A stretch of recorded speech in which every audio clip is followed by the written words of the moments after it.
Hello student, Kalyani IAS academy के online platform पर आपका स्वागत है। मैं हूं लखन दायबा, आपको हिंदी सब्जेक्ट पढ़ा रहा हूं।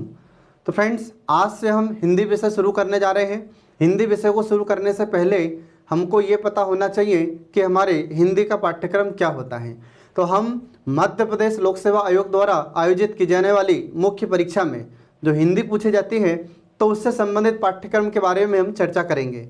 तो चलिए शुरू करते हैं। मध्य प्रदेश लोक सेवा आयोग की मुख्य परीक्षा में जो हिंदी का प्रश्न पत्र होता है 5वां, उसमें क्या क्या पूछे जाएंगे वो हम यहाँ पर अब शुरू कर रहे हैं।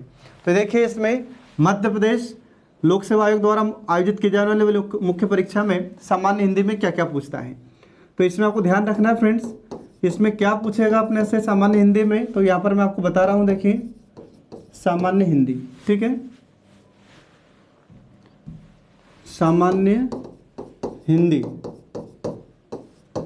तो सामान्य हिंदी में हमसे क्या क्या पूछेगा वो देखिए यहाँ पर इसमें। तो सामान्य हिंदी में सबसे पहला जो हमसे क्वेश्चन पूछा जाएगा, तो उसमें हमसे 3 नंबर क्वेश्चन होंगे और 25 क्वेश्चन पूछे जाएंगे। तो ऐसे 75 नंबर के क्वेश्चन पूछे जाएंगे। तो इसमें हमको ध्यान रखना है कि इसमें जो क्वेश्चन पूछे जा रहे हैं ये कहाँ से पूछेगा ये। तो ये संपूर्ण व्याकरण से या संपूर्ण पाठ्यक्रम से ये क्वेश्चन पूछेगा। और जो संपूर्ण पाठ्यक्रम है इसका मतलब क्या है, तो आगे हम आपको बताने जा रहे हैं। तो जो संपूर्ण पाठ्यक्रम है उसमें से यहाँ पर 25 क्वेश्चन पूछे जाएंगे। अब 25 क्वेश्चन 3-3 नंबर के होंगे फ्रेंड्स, तो 75 नंबर के क्वेश्चन यहाँ पर पूछे जाएंगे। तो संपूर्ण पाठ्यक्रम में यहाँ पर क्या क्या आ जाएगा, तो जैसे इसमें जितनी व्याकरण है, संज्ञा है, सर्वनाम है, क्रिया है, विशेषण है, अव्यय है, ठीक है। इसके बाद में और भी विभिन्न हमारे जो टॉपिक्स हैं उनमें यहाँ से क्वेश्चन आपसे पूछा जाएगा। तो संपूर्ण पाठ्यक्रम से आपसे 25 क्वेश्चन पूछेगा और 3 नंबर का एक क्वेश्चन होगा। ये आपको इसमें ध्यान रखना है फ्रेंड्स, ठीक है। इसके बाद फिर जो दूसरा टॉपिक है इसमें वो है आपका अलंकार का। अब जो दूसरा इसमें अलंकार का टॉपिक होता है, तो अलंकार में यहाँ पर कितने प्रकार के अलंकार हमसे पूछेगा, तो यहाँ पर आपसे 2 प्रकार के अलंकार पूछेगा फ्रेंड्स। तो 2 प्रकार के अलंकार कौन कौन से, तो पहला इसमें हो जाता है शब्दालंकार और दूसरा हो जाता है अर्थालंकार। ये 2 प्रकार इसमें हमसे पूछे जाएंगे। अब जो शब्दालंकार है फ्रेंड्स, तो शब्दालंकार क्या है, कितने प्रकार होते हैं, तो जब हम इसको सिलेबस को शुरू करेंगे तो हम आपको पूरा बताएंगे कि अलंकार किसे कहते हैं और अलंकार के प्रकार कितने हैं, है ना। तो सब पूरा डिटेल में हम आगे इसको पढ़ेंगे।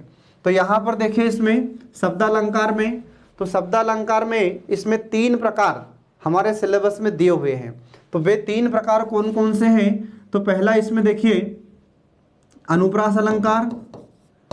अब अनुप्रास अलंकार में क्या पूछेगा फ्रेंड्स, तो अनुप्रास अलंकार में हमसे पूछेगा कि इसका अर्थ और इसके प्रकार, ठीक है। इसके बाद फिर अनुप्रास अलंकार के बाद में यमक अलंकार और फिर श्लेष अलंकार। ये 3 प्रकार इसमें इसके दिए गए हैं। ये 3 प्रकार से हमसे क्वेश्चन पूछेगा एमपीपीएससी मेंस में, ठीक है। इसके बाद फिर जो अर्थालंकार होता है, तो अर्थालंकार क्या है, ठीक है, इसके बारे में किस किस विद्वान के क्या मत हैं, इसके बारे में हम सब आगे डिटेल में पढ़ेंगे, ठीक है फ्रेंड्स। तो इसमें आपको ध्यान रखना है। तो अर्थालंकार में कौन कौन से प्रकार हमारे सिलेबस में दिया हुआ है, तो इसमें हमको पढ़ना है उपमा अलंकार, इसके बाद उत्प्रेक्षा अलंकार, इसके बाद फिर तीसरा आता है इसमें रूपक अलंकार। ये 3 प्रकार इसमें दिए हुए हैं। तो ये 3 प्रकार से हमसे क्वेश्चन पूछेगा।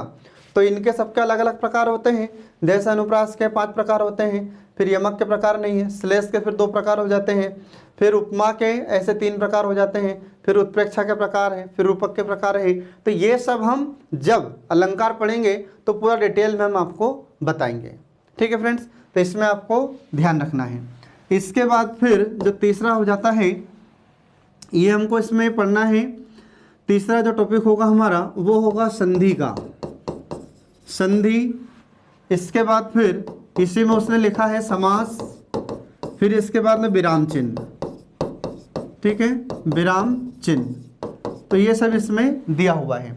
अब जब हम इसमें संधि पढ़ेंगे तो संधि किसे कहते हैं, संधि के प्रकार के कौन कौन से होते हैं, तो इसमें हम देखेंगे जैसे संधि में स्वर संधि, व्यंजन संधि और विसर्ग संधि के बारे में हम पढ़ेंगे। फिर स्वर संधि के प्रकार दिए हुए हैं, 5 प्रकार अपने को पढ़ना है। फिर इसके बाद में जो 5 प्रकार होते हैं उनके अलग अलग नियम होते हैं, तो ये सब हम संधि में पढ़ेंगे। इसके बाद फिर हम पढ़ेंगे व्यंजन संधि, फिर पढ़ेंगे हम विसर्ग संधि। तो तीनों संधि के अलग अलग नियम होते हैं, तो ये अब हम आगे पढ़ेंगे फ्रेंड्स। इसके बाद फिर आता है समास। तो समास किसे कहा जाता है, समास के प्रकार कितने होते हैं, ठीक है। इसके बाद में समास को जब हम हल करते हैं या पढ़ते हैं तो उसमें कौन कौन सी बातों का ध्यान रखना चाहिए, कौन कौन से नियमों को ध्यान में रखकर उसका समास विग्रह करना चाहिए, ठीक है। ये सब हम आपको उस समय बताएंगे जब हम समास पढ़ेंगे तब। अभी तो हम सिर्फ इसके पाठ्यक्रम पर चर्चा कर रहे हैं। इसके बाद फिर आते हैं विराम चिन्ह। तो विराम चिन्ह किसे कहते हैं, इसके बाद में कितने विराम चिन्ह होते हैं, इसके बाद में हमारे प्रशासन में इनका क्या उपयोग है, ठीक है। जिसके बाद जब हम भाषा बोलते हैं, लिखते हैं, उस समय इनका क्या महत्व है विराम चिन्ह का, तो ये सब हम आपको उस समय बताएंगे, ठीक है फ्रेंड्स। तो आपको इसमें ध्यान रखना है। इसके बाद फिर तो चौथा आता है, तो इसमें आ जाता है वाक्यों का अनुवाद, ठीक है, वाक्यों का अनुवाद। अब यहाँ पर हम देखेंगे इसमें कि जो वाक्यों का अनुवाद है, तो वाक्यों का अनुवाद अंग्रेजी से हिंदी में और हिंदी से अंग्रेजी में, ये हमको इसमें पढ़ना है फ्रेंड्स, ठीक है। तो ये आपको इसमें ध्यान रखना है। अब जो वाक्यों का अनुवाद होगा तो इसमें आपने अगर पिछले एग्जाम्स दी हो या जो एग्जाम में क्वेश्चन पूछे गए हैं उसमें आपने देखा होगा कि एक पैराग्राफ दिया जाता है, ठीक है। अब पैराग्राफ दिया जाएगा हिंदी का, तो उसको आपको इंग्लिश में अनुवाद करना है, इंग्लिश में उसका ट्रांसलेशन करना है। और अगर एक पैराग्राफ दिया है इंग्लिश का, तो आपको उसको हिंदी में ट्रांसलेट करना है, ठीक है फ्रेंड्स। ये अपने से इसमें क्वेश्चन पूछा जाता है। इसके बाद फिर अगला आ जाता है, अगला है 5वां। तो अब इसमें क्या पूछेगा फ्रेंड्स, तो इसमें कुछ इसमें टॉपिक उसने कवर किया है। जैसे इसमें आपसे पूछेगा पहले पारिभाषिक शब्दावली, पारिभाषिक शब्दावली जिसको हम प्रारंभिक व्याकरण के अंतर्गत रखते हैं। तो जो 5वां होगा इसमें प्रारंभिक व्याकरण, तो प्रारंभिक व्याकरण में आपसे क्या क्या पूछेगा, पारिभाषिक शब्दावली या फिर प्रशासनिक शब्दावली। अब ये क्या होता है फ्रेंड्स, पारिभाषिक शब्दावली या प्रशासनिक शब्दावली, तो इसका मतलब ये होता है कि हमारे प्रशासन में जिन शब्दों का उपयोग होता है उनसे यहाँ पर क्वेश्चन आपसे पूछा जाएगा, ठीक है। तो इसमें भी क्या होगा, तो इसमें भी कुछ शब्द आपको हिंदी के दिए जाएंगे, आपको इंग्लिश में ट्रांसलेट करके बताना है। फिर इसके बाद में कुछ शब्द इंग्लिश के होंगे तो हिंदी में ट्रांसलेट करके बताना है। तो ऐसे हिंदी से इंग्लिश और इंग्लिश से हिंदी हमको शब्दों का अनुवाद करके बताना है, ठीक है। जो 5-5 शब्द आपसे पूछे जाते हैं, तो 5 शब्द हिंदी के दिए जाएंगे, तो 5 का आपको हिंदी का इंग्लिश में ट्रांसलेट करना है शब्दों का, और 5 शब्द इंग्लिश के होंगे उनके हिंदी में आपको ट्रांसलेट करके बताना है, ठीक है। ये हमको इसमें ध्यान रखना है पारिभाषिक शब्दावली में।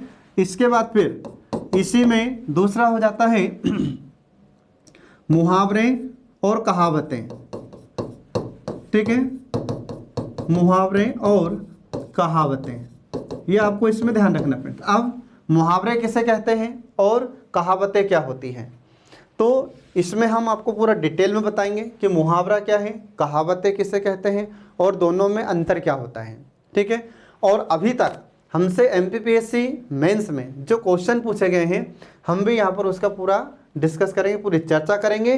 जब हम मुहावरे कहावतों को पढ़ेंगे या लोकोक्तियों को पढ़ेंगे तब उस समय हम आपको पूरा क्वेश्चन के आंसर आपको बताएंगे कि कौन कौन से क्वेश्चन पूछे गए हैं और किसका अर्थ क्या होता है और मुहावरे में और लोकोक्ति में अंतर क्या होता है। कभी कभी क्या होता है कि हम मुहावरे और कहावतों को या लोकोक्तियों को एक ही समझ बैठते हैं, लेकिन इनमें डिफरेंस होता है। तो क्या डिफरेंस होता है हम आपको उस समय बताएंगे जब हम मुहावरे और कहावतें या लोकोक्तियाँ पढ़ेंगे तब, ठीक है फ्रेंड्स। तो ये आपको इसमें ध्यान रखना है।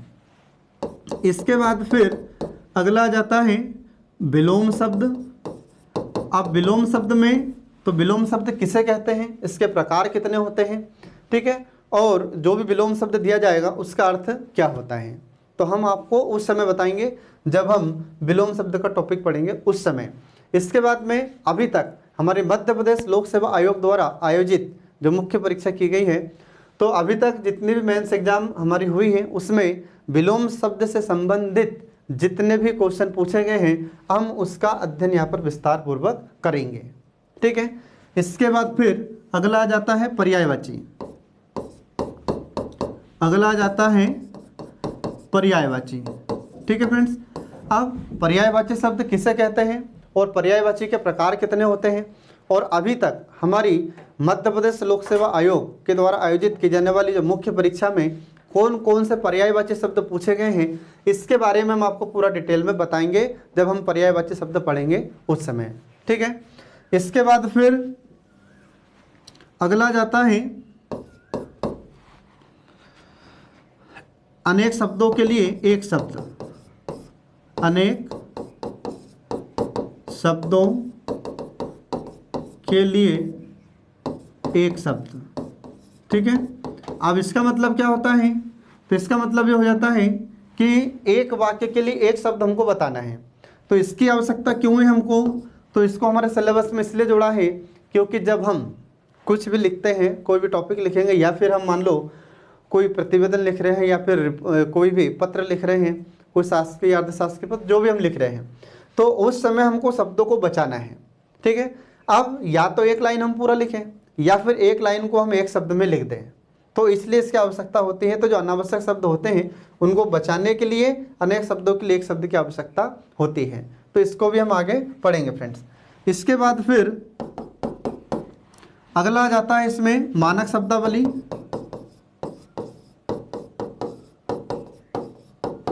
ठीक है, अब जो मानक शब्दावली होती है इसका मतलब क्या हुआ, तो कुछ ऐसे शब्द होते हैं फ्रेंड्स जिसके बारे में हमको पता नहीं होता है।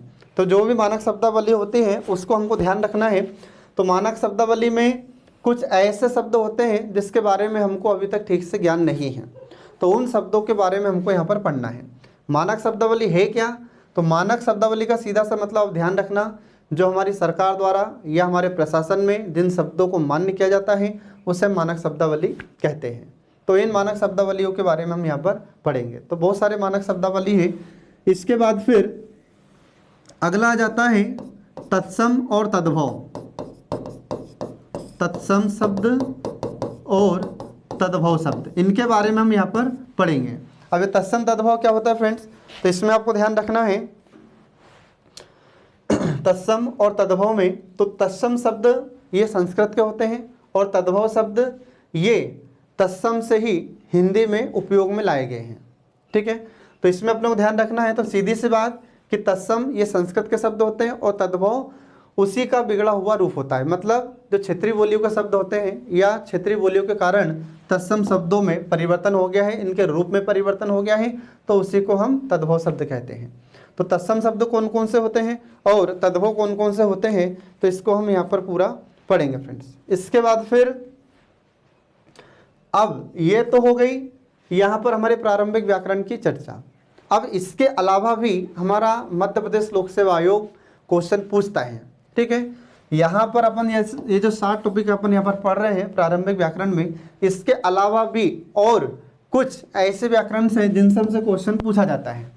हालांकि हमारे सिलेबस में दिया नहीं है लेकिन हमको यहाँ पर पढ़ना है। तो आपने पिछले एग्जाम्स दी हो या उसमें क्वेश्चन अगर देखे होंगे तो आपको पता चलेगा कि कहीं पर उसने क्रिया के बारे में पूछा है। इसके बाद फिर जैसे भाषा है, राजभाषा है, इसके बारे में हमसे भी पूछा है। ठीक है, ये सिलेबस में दिया नहीं है लेकिन हमको पढ़ना है। ठीक है, तो जैसे इसमें हमको पढ़ना है संज्ञा, फिर इसके बाद में सर्वनाम, ठीक है, इसके बाद फिर विशेषण, इसके बाद फिर क्रिया, है ना, इसके बाद फिर अव्यय, ये सब हमको इसमें पढ़ना पड़ेगा। ये हमारे सिलेबस में दिया नहीं है लेकिन हमको पढ़ना है क्योंकि इनसे भी क्वेश्चन आपसे पूछे जाते हैं। ठीक है फ्रेंड्स, इसमें आपको ध्यान रखना है। इसके बाद फिर अगला इसमें देखिए, तो अगला इसमें आ जाता है हमारे इसमें सिलेबस में कि अपठित गद्यांश। अब ये अपठित गद्यांश क्या होते हैं फ्रेंड्स, तो इसमें एक गद्यांश दिया जाएगा, उसको पढ़ना है और पढ़कर समझकर उसमें जो नीचे प्रश्न दिए गए हैं उनके प्रश्नों का हमको आंसर देना है। ये होता है अपठित गद्यांश। ठीक है, तो इसको आपको ध्यान से पढ़ना है। तो हम इसकी आपको प्रैक्टिस करवाएंगे। जब हम अपठित गद्यांश पर आएंगे तो कैसे हमको उसको हल करना है, कैसे उसके आंसर देना है, हम आपको उसमें पूरा डिटेल में बताएंगे। ये आपको उसमें ध्यान रखना है। इसके बाद फिर अगला आ जाता है संक्षेपण। अब संक्षेपण क्या होता है, तो संक्षेपण को ही ध्यान रखना। इसी को संक्षिप्तीकरण भी कहते हैं। संक्षेप मतलब छोटा। ठीक है, तो आपको एक पैराग्राफ दिया जाएगा, उसका संक्षेपण आपको करना है। तो संक्षेपण करते समय हमको कुछ सावधानियां रखनी पड़ती है। संक्षेपण किसे कहते हैं, संक्षेपण करते समय कौन कौन सी सावधानियां रखनी पड़ती है या कौन कौन सी सावधानियां रखनी चाहिए, तो इसके बारे में हम आपको पूरा डिटेल में बताएंगे जब हम संक्षेपण पढ़ेंगे तब उस समय। ठीक है, इसके बाद फिर अगला आ जाता है पल्लवन। पल्लवन, अब पल्लवन किसे कहते हैं, पल्लवन करते समय कौन कौन सी बातों का ध्यान रखना चाहिए, तो ये हमको इसमें याद रखना है। अब पल्लवन है क्या, तो पल्लवन को ही एक नाम से और जानते हैं भाव विस्तार और वृद्धिकरण। ये इतने नामों से इसको हम जानते हैं। तो पल्लवन में क्या होता है कि एक पंक्ति दी जाती है और आपको विस्तार करना है उसका। ठीक है, उसका वृद्धिकरण करना है, जिसे कहते हैं हम पल्लवन। ठीक है, तो इसमें जैसे एक पंक्ति मैं आपको उदाहरण बताता हूँ कि जी जाके पैर न फटे पे भाई सो क्या जाने पीर पर आई। अब इस पंक्ति का हमको पल्लवन करना है, मतलब इसका विस्तार करना है, इसका वृद्धिकरण करना है। तो कैसे उसका विस्तार करेंगे, वृद्धिकरण कैसे करेंगे, ये सब हम आपको उस समय बताएंगे जब हम पल्लवन का टॉपिक पढ़ेंगे तब। ठीक है फ्रेंड्स, तो इस प्रकार हमने आपको यहाँ पर मध्य प्रदेश लोक सेवा आयोग द्वारा जो मुख्य परीक्षा आयोजित की जाएगी उसमें हमने हिंदी का पाठ्यक्रम आपको बताया है। ठीक है, आने वाले हमारे जो क्लास होगी तो उसमें हम शुरू कर रहे हैं मध्य प्रदेश सामान्य हिंदी। तो मध्य प्रदेश सामान्य हिंदी का जो सबसे पहला हमारा लेक्चर होगा उसमें हम शुरू करेंगे हिंदी भाषा और उसका विकास, ये हम पढ़ेंगे।